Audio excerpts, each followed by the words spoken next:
Hi good evening friends, I am Krishna smart class में आपका स्वागत है। आज आप लोगों के सामने हम रीजनिंग में डायरेक्शन टेस्ट में उसका पार्ट 2 बाकी रह गया था। तो इस वीडियो में हम पार्ट 2 की चर्चा करेंगे कि इसमें कितनी दूरी पर कौन सी दिशा में व्यक्ति जा रहा है।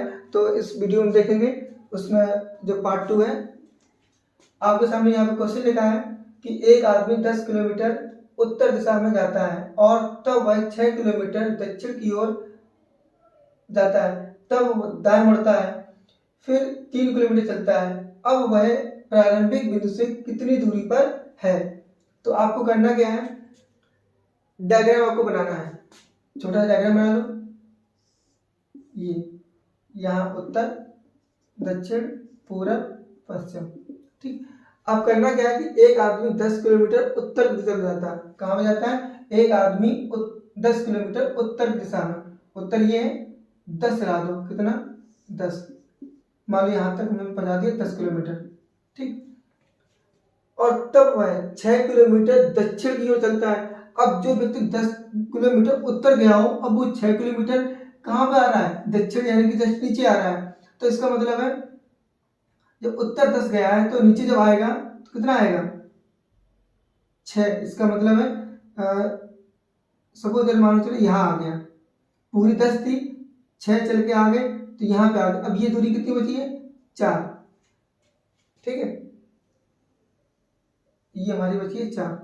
अब क्या लग रहा है, जब वो व्यक्ति यहाँ आ गया, मतलब उतरे नीचे आ गए, अब वो दाएं मुड़ता है। अब यहाँ हम ऐसे उतरेंगे नीचे, दाएं मेरा हाथ कहाँ होगा? ये होगा। तो दाएं मेरा हाथ ये हो गया। ठीक।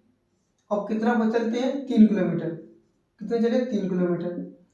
अब वह पूछ रहा है कि प्रारंभिक, यानी यहाँ से बिंदु कितनी दूरी पर है, यहाँ से कितनी दूरी पर है। मान लो अब व्यक्ति यहाँ तक पहुंचा है, यहाँ तक, तो ये हमारा क्या बन गया? ये हमारा एक तरह बन गया। गौर से आप देखेंगे तो ये मेरा बन गया पाइथागोरस प्रमेय का।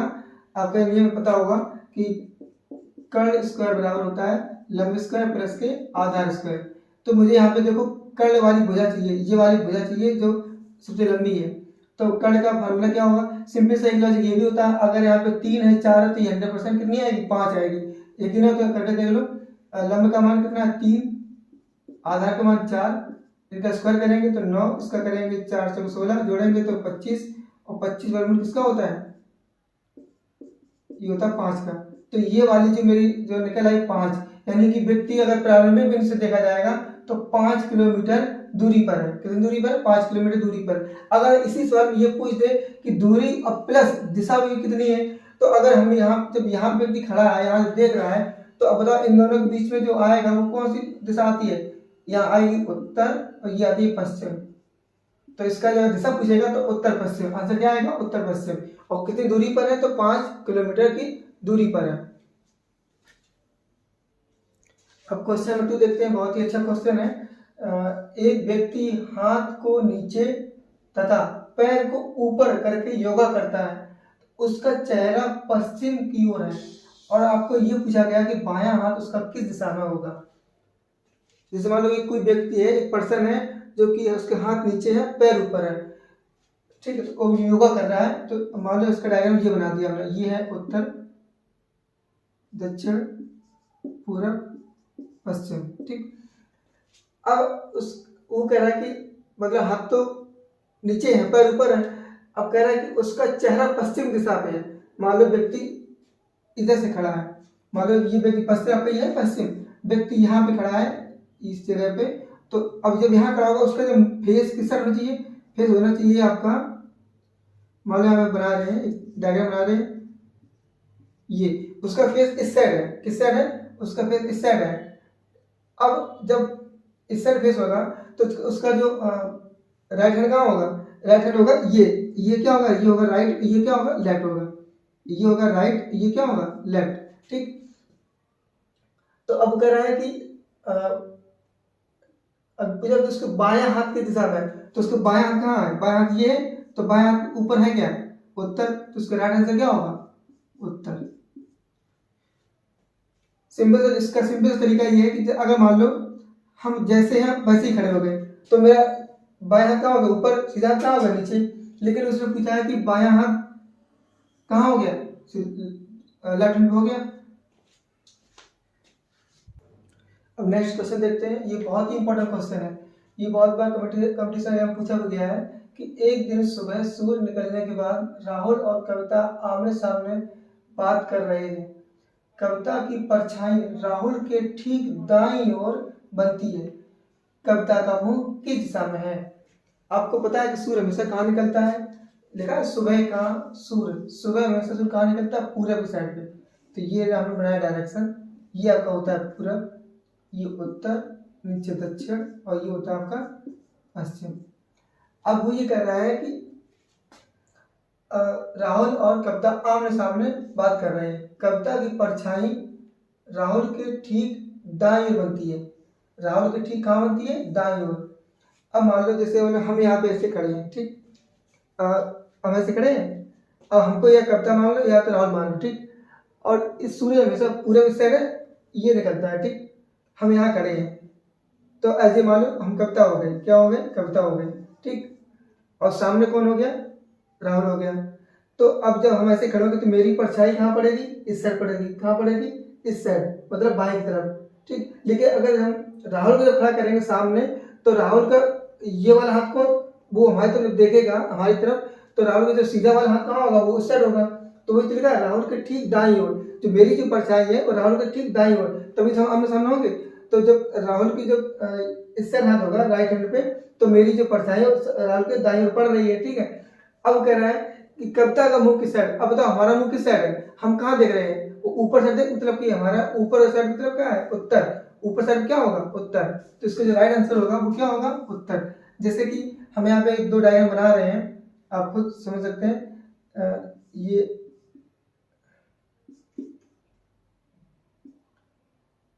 एक डायग्राम ये है, ठीक। अब उस साइड से कोई अगर हमको देख ऐसे बना दे रहे हैं ये, तो अब इसकी जो परछाई पड़े सूर्य, आपका ये निकल रहा है सूर्य, ये आपका क्या निकल रहा है?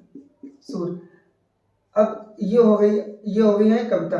कौन सी हो गई? कविता। अब कविता की परछाई इस साइड पड़ेगी, इस साइड पड़ेगी, और इस साइड से जो राहुल ये हो गया राहुल। तो राहुल ये जब खड़ा होगा, जब देखेगा इसकी जो राइट हैंड ये होगा, इसका ये लेफ्ट हैंड होगा। तो ये वही तो कह रहा है कि जो इसकी जो परछाई है वो राहुल के राइट हैंड में पड़ रही है। तो अब जब इसका फेस तो नीचे साइड हो गया। राहुल की बात करें तो राहुल का फेस कहाँ होगा? दक्षिण साइड पे। लेकिन अगर बात करें कविता का, तो कविता का फेस किस साइड होगा? कविता उस साइड देख रही है ना, तो इसका मतलब इसका फेस किस साइड होगा? उत्तर की साइड पे। जो राइट आंसर क्या होगा? उत्तर होगा। अब नेक्स्ट क्वेश्चन देखते हैं। बहुत ही इंपॉर्टेंट क्वेश्चन ये भी है।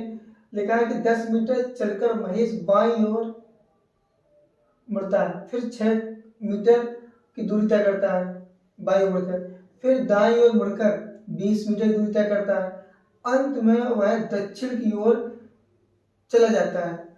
अब बताओ महेश ने अपनी यात्रा किस दिशा में प्रारंभ की? तो इसको हम जो सवाल को सॉल्व करते हैं, जब जैसे मान लीजिए सवाल क्वेश्चन पेपर में आया, तो हम लोग क्या देखते हैं कि इसमें देखो 10 मीटर या 10 किलोमीटर दिया है, तो हम लोग ये देख लेते हैं कि इसमें दूरी ही पूछी होगी। लेकिन जब एग्जाम में ऐसा नहीं होता है कि हमको वहाँ पे सबसे पहले देखना है ऑप्शन पे। क्या देखना है? ऑप्शन पे। ऑप्शन में दूरी पूछी है या दिशा पूछी है। अगर दूरी पूछी होगी तो मेरा पूरा फोकस दूरी पर रहेगा, अगर दिशा पूछी होगी तो मेरा पूरा फोकस दिशा पर रहेगा। दूरी मान मतलब मान वहाँ पे नहीं रखेगी। तो इस सवाल में आपसे दिशा पूछी गई है, तो यहाँ पे दूरी का कोई मतलब नहीं है, तो बस पूरा फोकस किस पे करना है? दिशा पर ही करना है। वो हमें कहाँ से मिलेगी? वो मुझे ऑप्शन से ही मिलेगी कि इसमें दिशा पूछी गई है या दूरी पूछी गई है। या फिर क्वेश्चन के लास्ट में नीचे लिखा होगा कि दिशा या दूरी। हो सकता है कभी कभी क्वेश्चन में दिशा और दूरी दोनों पूछा गया होगा, तो ऑप्शन में दिशा और दूरी दोनों ही दिए गए होंगे। तो अब जब भी सवाल को सॉल्व करने से पहले क्वेश्चन के लास्ट में देखो कि इसमें पूछा क्या गया है। अगर दिशा पूछी गई है तो दिशा पर पूरा फोकस करो, अगर दूरी पूछी गई है तो पूरा फोकस दूरी पे करो, ठीक है। तो इसको क्वेश्चन में दिशा पूछेगी तो मेरा पूरा फोकस दिशा पर रहेगा। अच्छा, इस साल में जब वो चला आता है, कहाँ से चला था कोई पता नहीं, इसका एंड पॉइंट दे रखा है कि अंत में वह कहाँ पे जा रहा है? दक्षिण की ओर। मान लो मेरे सामने ये नक्शा है, ये होता है उत्तर दक्षिण पूरब पश्चिम। अभी वहां से उसने ये बोला है कि महेश अंत में वह दक्षिण की ओर जाता है। मान लो इसका अभी इस साइड है, किस साइड मुंह है? नीचे साइड में है। तो अब उसको रिवर्स कर रहे हैं क्योंकि मुझे ऊपरी वाली वैल्यू चाहिए। पूछा गया अपनी यात्रा वो किस दिशा में प्रारंभ की थी, उसकी प्रारंभ वाली पूछी है, अंत वाली दे दी गई है और प्रारंभ वाली पूछी गई है। तो मान लो अंतिम वाली दे दी गई है, उसका अंतिम वाली जो डायरेक्शन है वो दक्षिण साइड में है। अब उसको रिवर्स कर रहे हैं। मान लो ये व्यक्ति यहाँ से अब ऊपर से चलता है, तो अगर 10 मीटर चलकर पहले यहाँ से चला, ये होगी 10, ये कितनी होगी 10 मीटर। और फिर यहाँ से चलते हैं फिर बाएं तरफ, यानी कि ये वाला हाथ बाएं तरफ कितना घूमता है 6। अब एक बात और याद रखना कि अगर आपने 10 की रेखा इतनी खींची है तो सिंपल सी बात है 6 की रेखा बहुत कम ही होगी, मतलब 10 से कम ही होगी। तो 6 की रेखा ये होगी 6 मीटर की। मतलब ऐसा नहीं करना कि इसके अलावा ये भी खींच दो, तो पता क्या होगा, जब भी सवाल हम लगाएंगे दूरी वाले में तो फिर हमें उसमें दिक्कत होगी कि पता कि उस पर में कभी ना लगी। तो इसलिए ये वाली जो रेखा है ना ये 10 है, तो अप्रोक्सीमेट मान लो कि 6 की दूरी इतनी ही होगी, ठीक है, ये होगी 6 मीटर की। अब क्या करता है फिर दाईं ओर, अब व्यक्ति यहाँ पहुंच गया, तो यहाँ से पहुंच गया वो कितना चलता है 20। अब मतलब 10 की हमने ये बनाई होगी तो 20 इस रेखा से दूरी रखनी पड़ेगी। तो मान लो इतनी ये होगी और इतनी ये होगी, ये कितनी होगी 20। अब हमको इस नक्शे से ये मालूम चल जाएगा ना कि ये 10 है, ये 6 है, ये 20 है, मतलब कि कुछ आइडिया लगेगा कि हाँ ये दूरी मतलब ज्यादा है। तय करता है अंत में। अब अच्छा यहाँ पे आ गया 20 मीटर दूरी तय करके यहाँ आ गया। अब वो किस साइड देख रहा है, उस साइड उत्तर तरफ देख रहा है। इसका मतलब इसने जो स्टार्ट की होगी वो कौन सी दिशा से स्टार्ट किया होगा, उत्तर से, क्योंकि अभी मेरा मुंह किस साइड खुल गया, उत्तर की साइड खुल गया। इसका मतलब उसने जब स्टार्ट किया होगा तो उत्तर से नीचे उतरा होगा, तभी से दक्षिण में पहुंचा है। तो इसका जो राइट आंसर होगा वो क्या होगा, उत्तर। इसका राइट आंसर उत्तर होगा। अगर आपको वीडियो अच्छी लगी हो तो प्लीज़ चैनल को लाइक एंड सब्सक्राइब करें, और अगर कमेंट बॉक्स में अगर कोई जानकारी चाहिए किसी भी टॉपिक पर तो कमेंट में कमेंट करें। Thank you.